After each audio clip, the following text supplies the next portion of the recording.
Well, we start our forum usually for requests, can someone come and shake things up a little bit?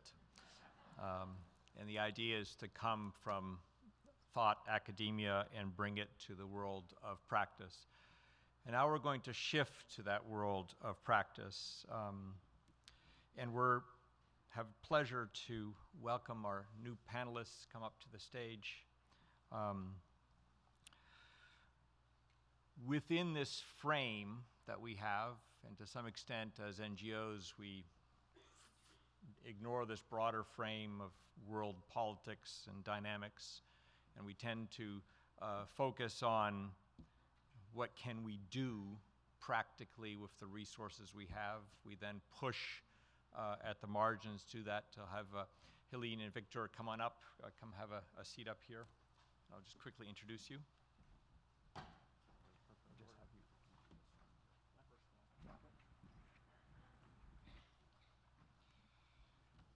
So we're going to shift now to a distinguished panel, and I'll introduce them once we all get seated. We've heard an interesting framing of a violent world, a world where there's conflict, big power dynamics. There's another frame that's out there which, and maybe after all these years in this field, I'm still naive and still believe in the potential of humanity and still recognize not just the capacity of individuals, but of civil societies, of private sector, and nation states to improve human well-being, even in the toughest environments. And it's something about this community that when we focus on these tough environments or tough challenges like polio, we find that we can take them on. To some extent, changing the world at a macro level, we've had a more challenging time with. But this panel, and I'll start to introduce them. To my immediate left is Helene Gayle, who probably needs no introduction to this community. She's been a leader in battling HIV/AIDS with CDC, and then was a colleague as the CEO of CARE US, I believe for close to 10 years, so almost 10 years, and is now the CEO of McKinsey Social Initiative. To her left is also someone who probably does not need an introduction, Chris Elias. I'd like to welcome Chris back to the stage here. He first met Chris when he was the CEO of an interaction member, PATH, and he's now the president of the Global Development Program at the Bill and Melinda Gates Foundation. And it's a pleasure. I actually just met Victor this morning. We've had a number of phone calls. Brings a very different perspective. He was raised in an IDP camp in Uganda, but has done some interesting things. I guess as the first Ugandan and youngest African to be nominated for the Nobel Peace Prize is an interesting step. A global advisor to UNHCR on gender forced displacement and protection. And he now serves as the UN ambassador, in essence, for Goal 16 on peace and justice.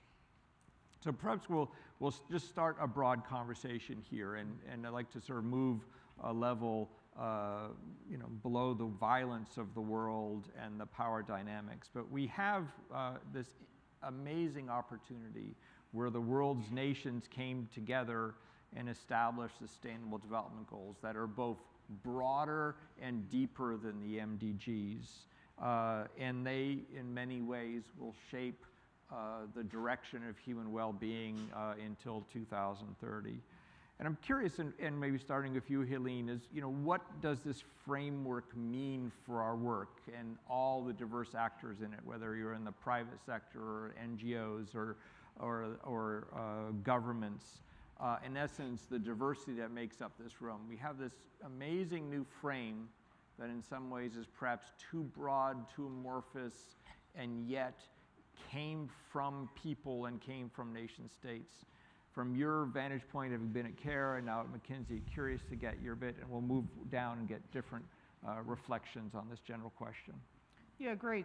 Thanks, Sam. And first of all, thanks to you and your team. As I look out in this room and see this vast array of people representing wide range of organizations and areas of focus, it's really gratifying to be here. And as you said, I think us coming together as a community at least once a year, but multiple times to continue to renew our commitment and gain new insights, I think is so important. So to you and your staff for continuing to make this such an important gathering. So let me just say a few things about the SDGs, and I know the other colleagues will have a lot to say too. And in your comments, I think you highlighted some of the things that I think are really important about the SDGs. Clearly they are, in fact, I have to bring my cheat sheet here because I have not yet committed to memory all 17. And, we all kind of grumbled about the fact that, we left what seemed to be a much simpler set of global goals.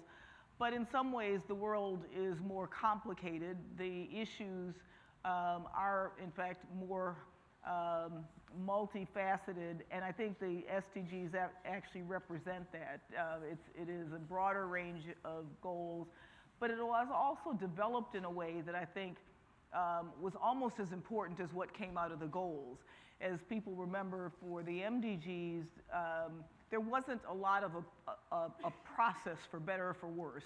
Goals came together, people stood behind them, but for the SDGs, there was an extensive process that engaged a wide range of stakeholders, and I think that it does mean that there's perhaps greater ownership of these than there were of the MDGs. I think the fact that it engaged a broad cross-section of stakeholders, for instance, business was much more involved in developing the SDGs than just governments, the NGO community, and I think that means that as we think about who it's going to take to make these a reality, you have people engaged in them from the very beginning. And so, I think the way they were developed, first and foremost, is important. The fact that so many of them are not perhaps as single focus as others were means that, again, it will require multiple stakeholders coming together to solve any one of them. So if you look at something like clean water and sanitation, if you're not thinking about not only the water people who are focused on water, but also agriculture and what agriculture does to water, and businesses that are water intensive working with governments who are thinking about policy implications. So I think the nature of them means that the solutions will require a much different kind of solution. And I think finally the fact that they truly are global and have implications for people in this country as they do for people in other countries around the world. And the MDGs were really seen very much as developing country goals, that those who were in industrialized countries were doing things for others. And I think these global goals really mean that if in fact all countries aren't involved in them, no country is going to be able to accomplish them, and they really are something that reflects the global nature of our world today in a very different way than I think the MDGs will. So those are just some thoughts, and maybe hand it over to Chris. Okay, thanks, Helene. And first, let me thank you, Sam, for inviting me here. As you know, when I left PATH to join the Melinda Gates Foundation a little over 4 years ago, I had to step off the Interaction Board, so it's great to be back and to see this community convened again, and to see, I think, just a couple of comments from some of our introductions. I think Neil's comment, inspiring as always, but the thing that stuck with me was we have never been called to leadership in the global development community as we are today. And I think that's an important thing to think about as we go into a more ambitious, an era of more ambition, greater challenge, lots of prioritization and trade-offs to make. I had to check my notes. I really want to appreciate Jeff's framing for us, because I think he did accomplish the goal of shaking us up, getting us to think. It's a great history lesson. I did have to check my notes to make sure it was the world we want, not the world we don't want. That was the title. But he took care of that, right? You know, that we don't want that world that he described in most of his talk, because it prevents unbelievable obstacles. If you think it, you know, in his examples of Syria, you know, and other places, where progress that we've made in health, agriculture, broader development can be set back so quickly. If you look at just the immunization rates in Syria, we had a polio outbreak there a few years ago in the midst of that conflict. I mean, there, you know, tremendous gains that this community has fought hard for many decades can be erased in a couple of years. And so all the things that Jeff said, I think, are important in terms of getting our priorities right, getting the funding right, choosing not to create havoc when you can. But I think if we look forward to the SDGs, this is really, I think, an incredible era, right? We have, there's a couple of things I think to notice. One is that we made more progress during the MDG 15-year period than I think most people anticipated back in the year 2000. We surprised ourselves. And we surprised ourselves by seeing a lot of things happen. We saw significant increases in ODA. There's a really important article that was published just last week by the Institute of Health Metrics and Evaluation on the trends and of development assistance for health as a major chunk of ODA. And it shows that, you know, the MDG period saw a significant rise. What's interesting about it is that it broke down by 5-year period, though. And we saw, you know, 2005, we saw about a 4% something, 4-point-something% annual increase. Between 2005 and 2010, if I remember the numbers right, we saw about 11% per annum increase in development assistance for health. But then in the last 5 years, we've only seen about a 1% rise. So it's not been a smooth curve. It's been more of an S curve that leaves us going into the SDG period with development assistance for health, and there's pretty good data there. There's not as much on some of the other development sectors. Flat, still positive, but under tremendous allocative pressure from the refugee crises, et cetera. And so, you know, we look at the SDG period as a period of greater ambition for all the things that Helene said about the process. You know, we should be able to get going faster on the SDGs because of the participatory process that went into their creation. It took, in the MDG period, it took a few years for people to actually internalize the Millennium Declaration and begin acting on it and using it. But one hopes that all the different partners, from the private sector to the civil society to countries, will embrace this ambitious agenda that they've helped define. So we should have no excuse to get going faster than we did in the MDG period. But we're going to have huge pressures on, particularly on the financing. I was at the World Bank spring meetings for the last several days, and there's a lot of discussion there about the potential for domestic resources to be mobilized to help close the considerable gaps that are projected for meeting the SDGs. And that's going to, if that's going to happen, I think the implication for us and our partnerships is really a shift in the traditional development paradigm. Because, you know, one, we want that to happen, because if it doesn't happen, then all of those projections about how things are going to happen is largely magical thinking if domestic resources don't, if we don't take advantage of economic growth in emerging economies and get that into the development sector. But that changes the dynamic of development. It's no longer the same power relationship. If countries are going to own the agenda and fund the agenda more themselves, the nature of partnerships will change. And I think that's important for development agencies. It's important for philanthropies like the Bill and Melinda Gates Foundation. And I know from you know, all the partners we work with now, as well as my time at PATH, that has pretty profound implications for the international NGO community and how it thinks about its model in different countries and in different regions. So I think it's an era of huge promise, huge ambition. We go in with more muscles built from the MDG era, but with a new set of challenges and I think some particularly interesting, and I think in the long run, much more sustainable challenges about how do we get the development model right and how does it evolve in this SDG period. Well, thank you, Chris. Victor, some observations. Oh, yeah. Thank you, Sam. And I'm really happy to be here. Hello, everybody. It's my pleasure that I made it to the platform. Again, to you and your team, as my wonderful brother Chick, for always being there to think about me. And Tom, of course, for the support and all that you always. It's really not to differ in any way from what everybody else talked about. The world as it is and where we're headed. I think talking from the SDG perspective, a little bit about MDG. Myself, I was born in conflict.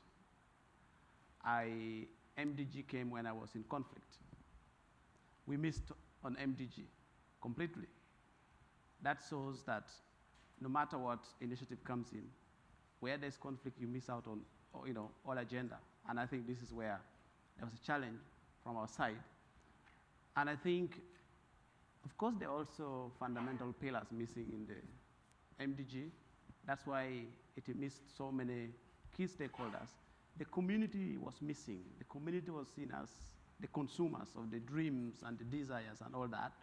But I think looking this time around, the SDG provides opportunity for United Nations, development partners, and whoever they are, to act in the tune, to dance in the tune of the community. What needs exist in the community that should be supported by the development agenda, as opposed to development agenda coming in to think what is good for the community. We welcomed it.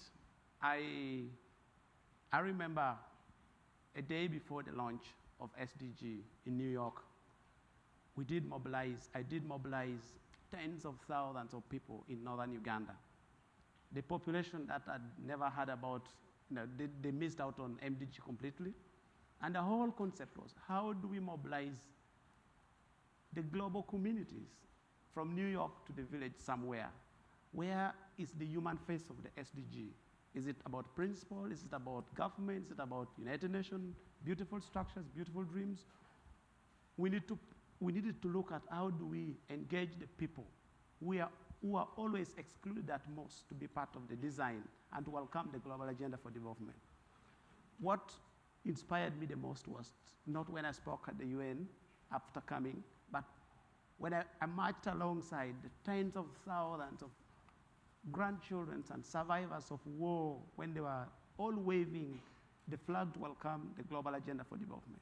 This was the most humbling moment to see in the community where there was a mass atrocities.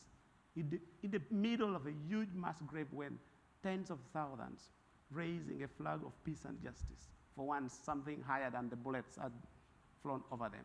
So I think this was something which was quite significant to us. And I could see the momentum, the desire, the excitement that communities came up with to welcome this. But the question is, it's been launched, yes, people now welcomed it. We are doing all our best to commit, to empower, to let the community know about what it is. But the issues come in, as you said, who is going to finance? And what are the structures? What are the mechanisms of accountability that should be in place? And to whom are we going to be ensuring accountability is given? Is it to the government? Is it to the United Nations? Or United Nations should be accountable to some people? So I think more about working towards including and bringing on the table the people whose this agenda are meant for. And that's why it makes a lot of sense to talk about it from the first goal to the 17th goal, which all very inclusively. I think we should tackle. Key to this, we should ensure that everyone is able to be part of this initiative. But the question would come in, are we going to do it as usual? Are we going to act in the same way, or we are going to do it differently? I think there should be mechanisms where the governments are accountable to their people. The international community is accountable to the people. We don't just leave it there. It's not about institution to institution, but should be about institution to the people. I think this is where we should emphasize more on the need to achieve the SDG while looking at placing the communities, placing the people at the center. And I do think, for sure, if the Syrian situation continues the way it is, the crisis in the Middle East continues, the crisis in Africa continues, they will still miss out on SDG. That would mean we need to work more and more for peace. And that's why now that we have the strongest pillar for peace and accountability, justice and all that, I think we need to go beyond the mere talk and act. And 1 year has gone already. What have we done so far? It's been about planning. The world has been planned long ago. There's been planning over and over and over. We need to act. We cannot go 2 years down the road just planning. So I think this is when we should, maybe the next interaction summit should take place somewhere outside DC. Why not Syria? We can take it to Syria.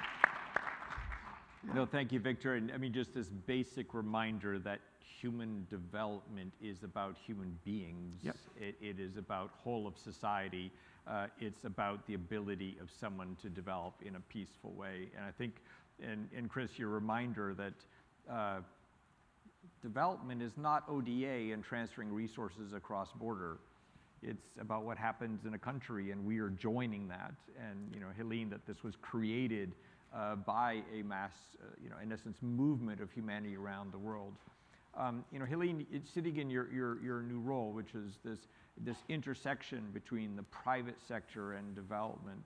You know, to what extent do you feel that is both changing the conversation about development and changing fundamentally how we approach the development enterprise? Because without this community may be large, but compared to global private sector, we're this little thing off on the side. And from your vantage point at McKinsey, what are the leverages, and how do we need to change? And in some ways, how do you think the private sector might need to change to move these goals forward? Yeah, thanks, Sam. And let me just, I want to make one comment before I answer that, going back to what Victor was saying. I really, if I think about myself in my former role, and I think it's not dissimilar for most organizations, we think about developing our own organizational strategic plans, and we have our own set agendas and what we want to accomplish.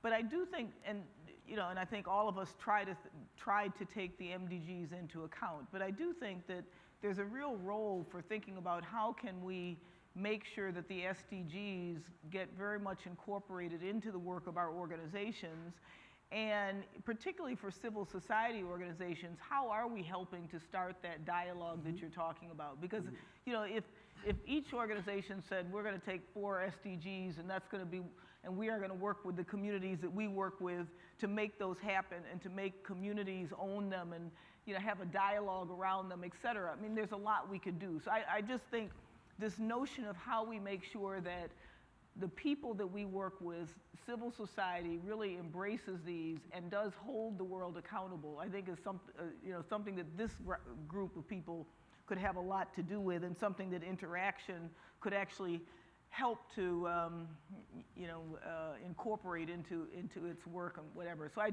just want to make sure we don't lose that part, that's a big role that I think we have. So as far as the private sector, I think increasingly all of us are recognizing, as you said, if you look at what ODA can do versus, or in addition to, in a complementary way, what can private capital do and the private sector do, I think our thinking has shifted a lot as a community. When I started my career, if you wanted to do good, you either worked for the government or not for profit, and if you were bad, you did something that had to do with profit, and never the two should mix, and they were bad and we were good, and that's the way the world was. And I think increasingly we're starting to see those lines blurred, and really I think companies, especially a lot of the large multinationals, are beginning to realize that from an economic standpoint, if they're not thinking about some of these issues in the long run, their businesses are not going to thrive, both from a pure economic sense, but also because they're not going to be doing right and creating value in the communities in which they work. And in order to create that value, social value, economic value, they'll also have to create social value, and the two are very intertwined. So as far as the SDGs, I think that has become even clearer. And I was pleased to see how many companies were part of developing the MDGs and had business for SDGs, and now there's a global business commission on the SDGs. It's really looking at how do you incorporate this into business and business practices. Will it be easy? No.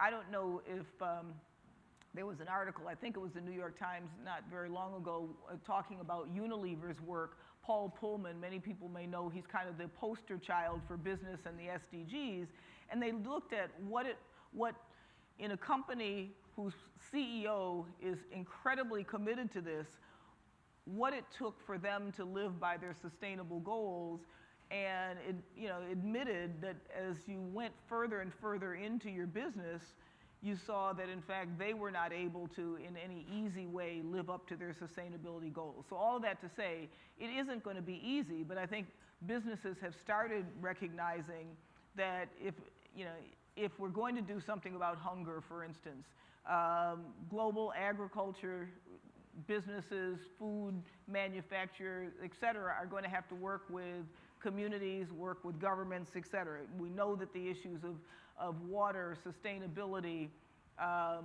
climate change, the environment, energy, go down the line on any of the things that are implicated in the SDGs, and there is a role for the business community there. It means we're going to have to be better at learning the language, and businesses are going to have to get better about learning how to partner with organizations that they haven't partnered with. I can think of when I was at CARE, we did a lot of partnerships with corporations in our work. And, it was very difficult oftentimes for businesses to understand, why did you have to engage communities? Don't you just go in there and do what you have to do? It takes too long to engage communities. Well, we would go down the path of trying to develop a project and realize, 6 months into it, if the community hadn't been engaged, that project wasn't going to move forward. So I think all of us are learning how better to work together. I still remember my last kind of anecdote about it, working with one of the financial services industry. We were doing a project helping to look at how do you get the unbanked banked and included into formal financial services. And the person we were working with said, I get the notion of financial inclusion, but when I talk to my colleagues about financial inclusion, their eyes glaze over. But when I say 1 billion new customers, all of a sudden, they get what we're talking about. So we've got to do a better job of figuring out how we talk each other's language, how we look at what are the mutually beneficial ways of working together, how we complement each other, and how we can all work together if we're going to accomplish these goals of the SDG, where it is going to take all of us to be able to do that. Thanks, and Chris, you've at the Bill and Melinda Gates Foundation, there's been obviously beyond that a broad conversation about global health security, an agenda within the area of health. To what extent has this changed the approach at the foundation, your strategy? We were talking earlier this morning about the importance of strategy. How do you see the foundation making its best contribution in this period, particularly in the area of health?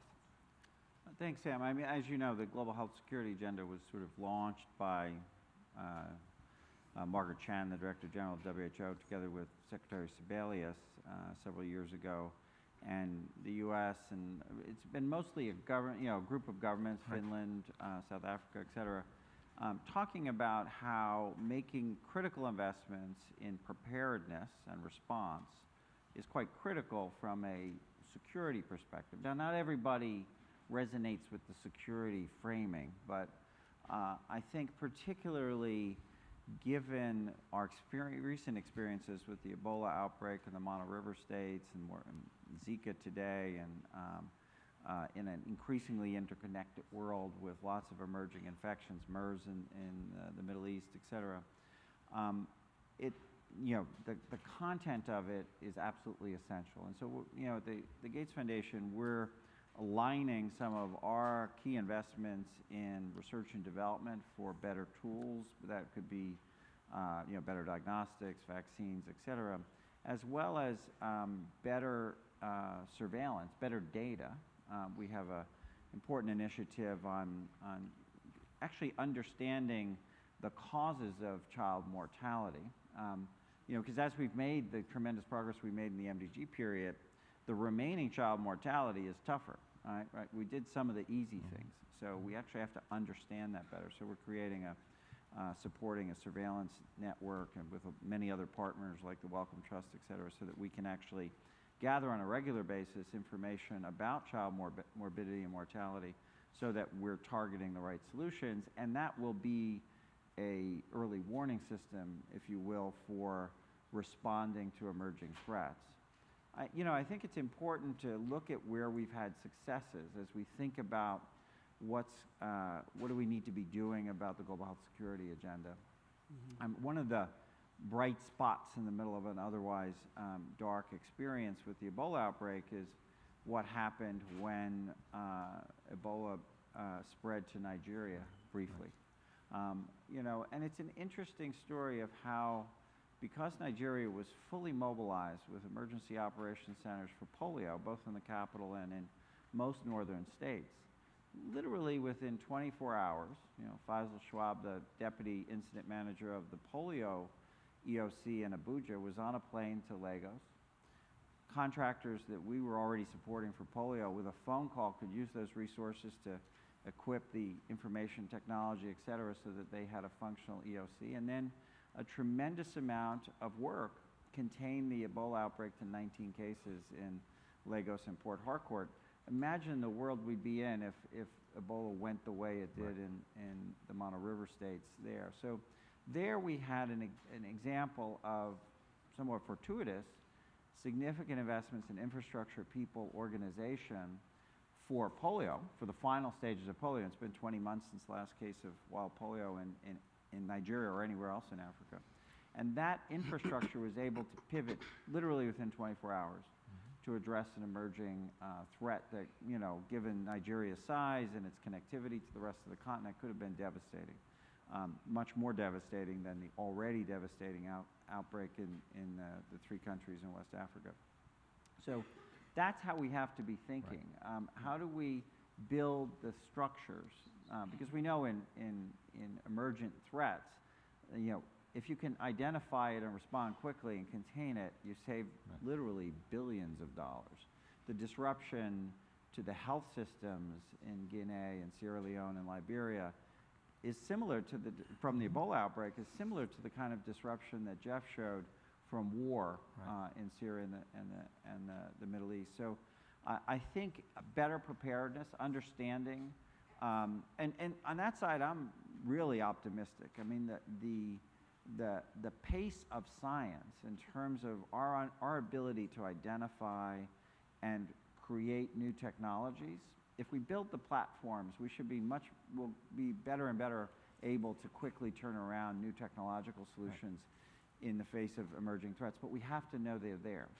And building that surveillance isn't a vertical program. It has to be built into the primary healthcare systems. It has to serve those countries every day, or they won't invest in it and staff it. So I think that there's a lot of work to be done on the global health security agenda, but I think it's an overdue conversation. It's now got the highest attention. Angela Merkel talked about it at the G7. I understand these issues will also be on the G7 in Tokyo and on the agenda. So I think the time has come, and what we have to do is get beyond the framing and actually talk about, okay, what are the specific investments that need to be made, both by the broader development partners, but also in country in terms of staffing, facilities, optimally siting, surveillance sites, et cetera. So a lot of work to be done, but I think an exciting agenda. Well, thank you. To me, this is sort of the power of knowing that you can move a major part of the development agenda and do so over decades. And I think one thing that's fascinating about the new SDGs is really the achievement of bringing in SDG 16.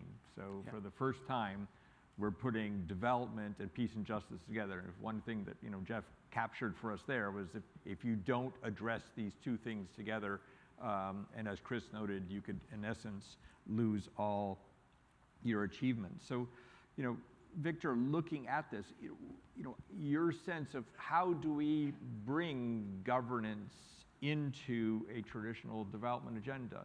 And ultimately, this government, as you said, is going to be rooted in the will of people having a say within their countries. But as someone who's both lived and reflected on the role of SDG 16, would love to hear your thoughts on how it might apply to some of the comments you've heard this morning. Yeah, I think, first of all, it's incredibly important that Goal 16 was included,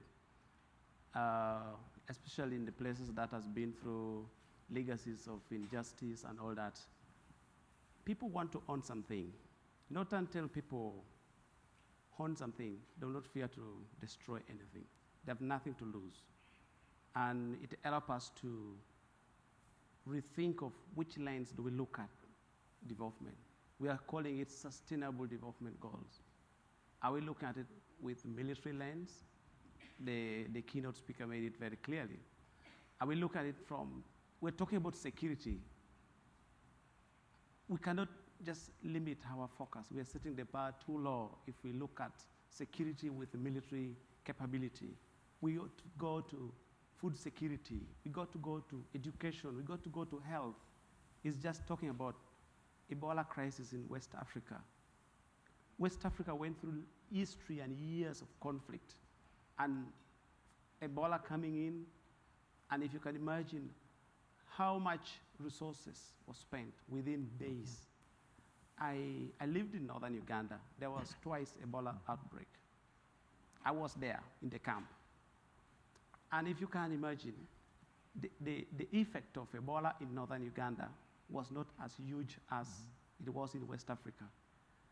The funding that went to northern Uganda for Ebola was almost not there compared to what went to West Africa. I think we also talk about it in a way that we have so many underlying issues beneath the talk for development that we need to focus at. And that's why the issues of peace, the issues of justice has to be brought on board. And then when it comes in, it will get to do a lot more with the governments. What role, what are the state legitimacy questions that exist within the communities, within the population? Talking from Uganda, talking from Burundi, talking from Congo, and all these other places where you're hearing conflict, you're hearing tragedies and all that. I think the government has a lot to play, a big role to play, but we need to ask ourselves, what has to change in the government in order to act differently?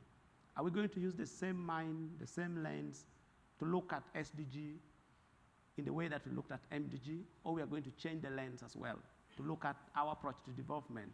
Is it going to be a political incentive by the government, by the regimes, or is it going to be a human rights issues?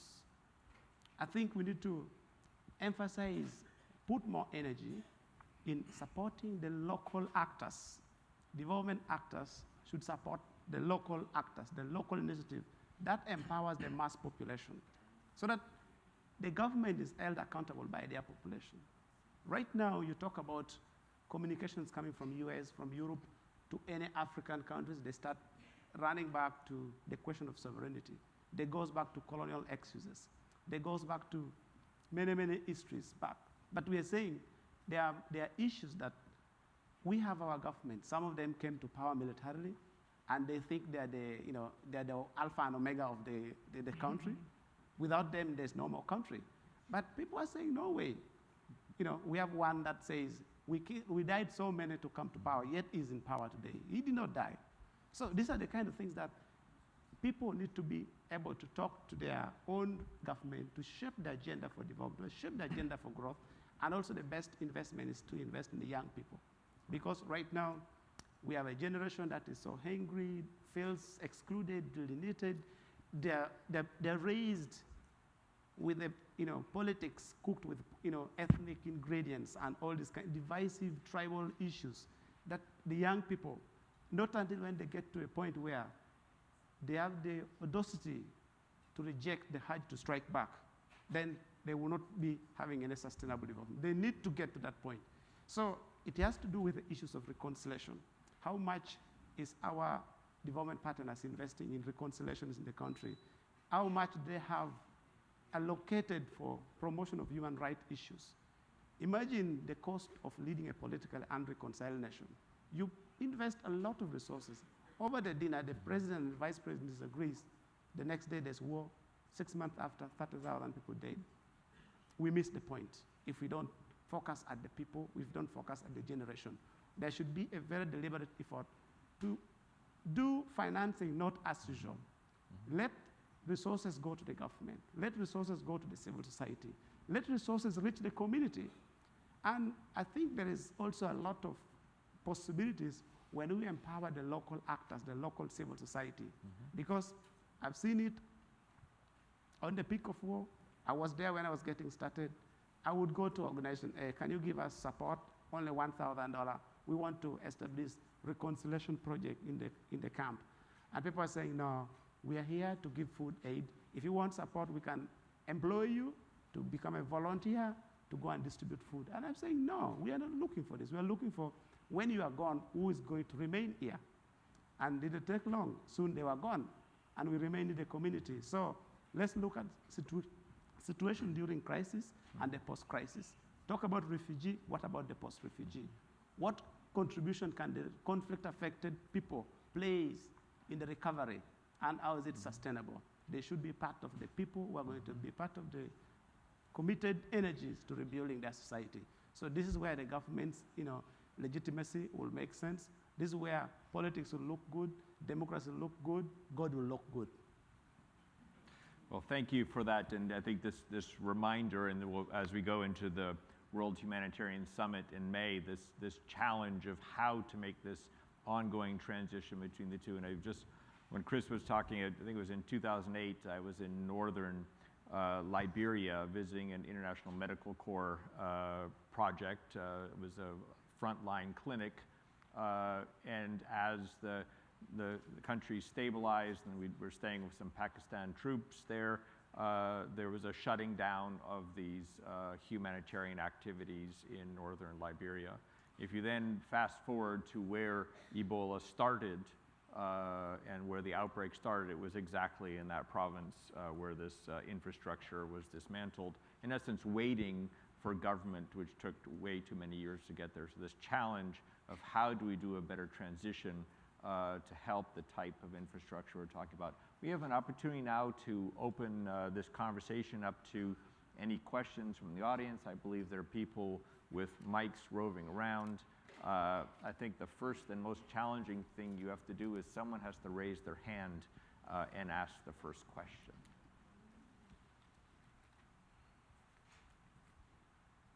I know you're not shy. There must be someone here. There's a hand I over see there. someone over there. Yeah. Oh, there we got it. Good. Just identify, I can identify you, but just identify yourself and your organization would be great. Thank you very much. Right there.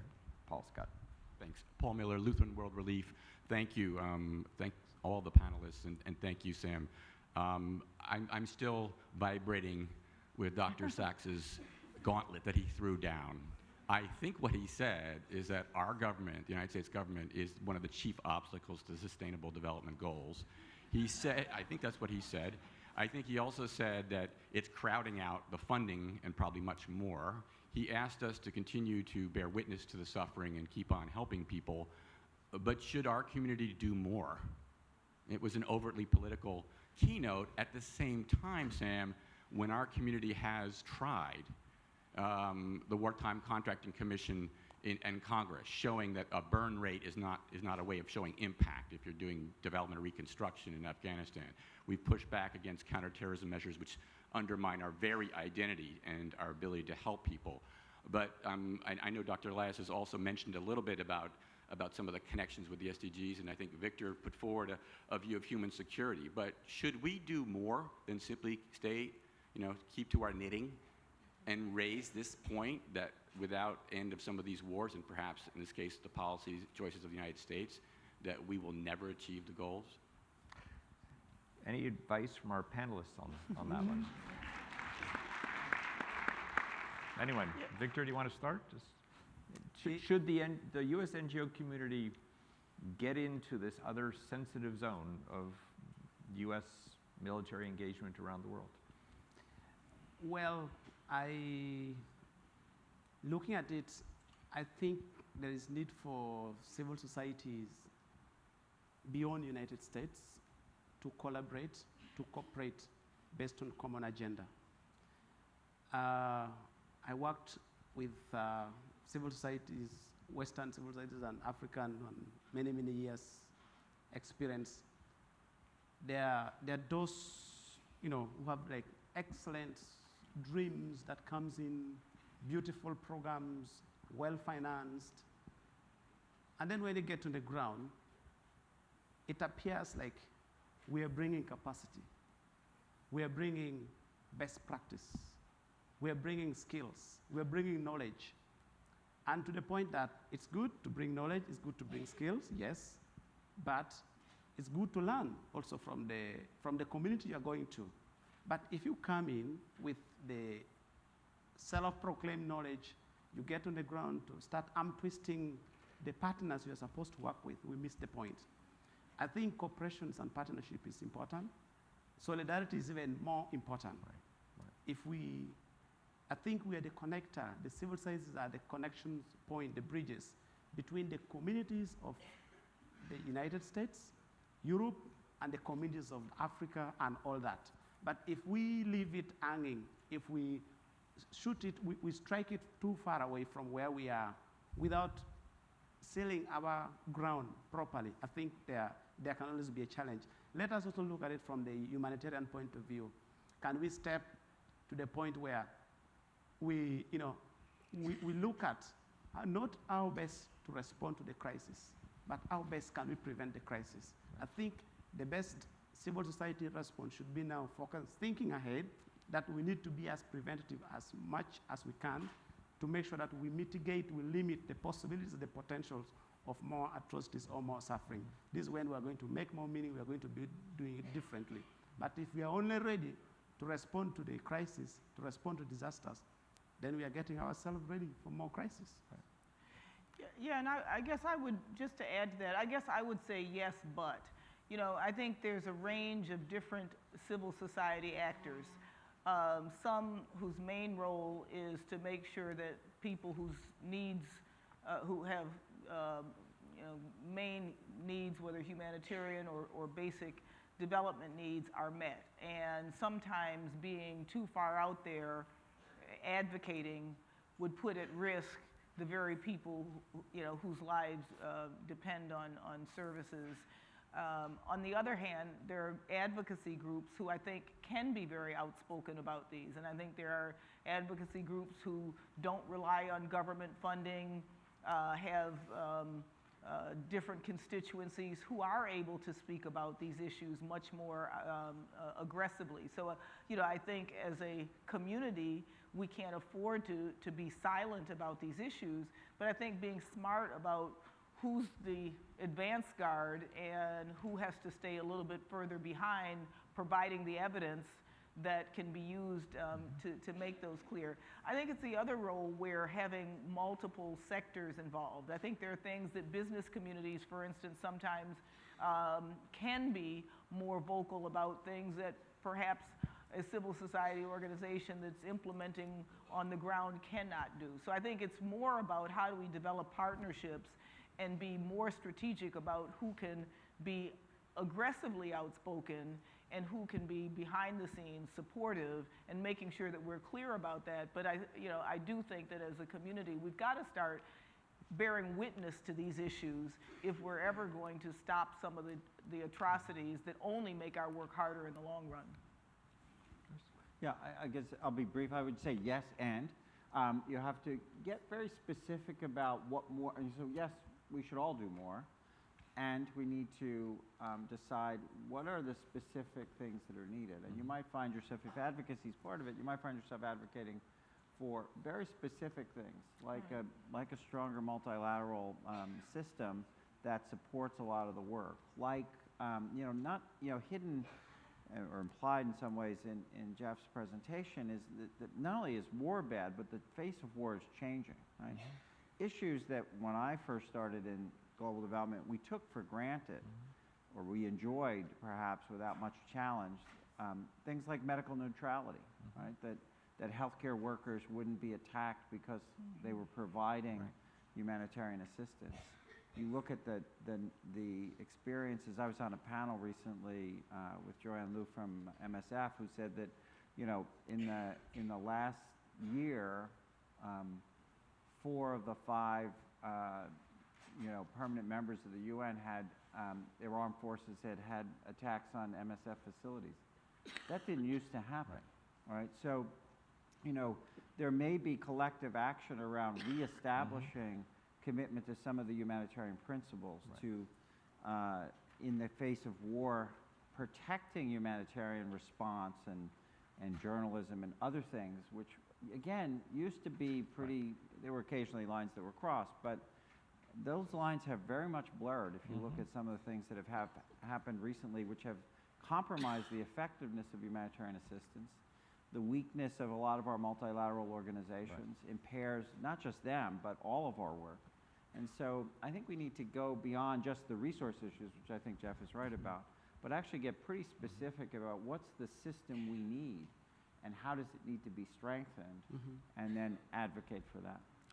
Well, thank you, Chris, and thank Paul for the question, because this is an interesting opening for, been in interaction for 9 years now, and we released a very interesting policy piece called Civilians Under Fire, which focused on the reality of civilians in conflict zones and the erosion of international humanitarian law. And interestingly, we called on the U.S. to lead this, and in conversations with the White House, and I think the U.S. will be leading on international humanitarian law going into the World Humanitarian Summit. It's not that Kunduz didn't happen or that there aren't errors, but there is a lot of knowledge within the U.S. military on how to avoid these types of atrocities. And I think these more tricky areas of political for our community are there. We're seeing in some ways the systematic debanking of Muslim members of our community and their ability to transfer resources into humanitarian action in the Middle East for no reason other than the reduction of risk. We are seeing this squeeze of humanitarian space in our own arena as much as we're seeing it in many places around the world. And I think Victor's point of this need for solidarity between different parts of civil society, North and South, Helene's point that this is ultimately about multiple actors coming together and leveraging each other, and Chris's basic broad framing that one can, with effective strategies, both have a preventive mode as well as really deliver on concrete actions that increase the health and well-being of people. With this, I would like you to please join me in thanking our opening panelists for their great contributions.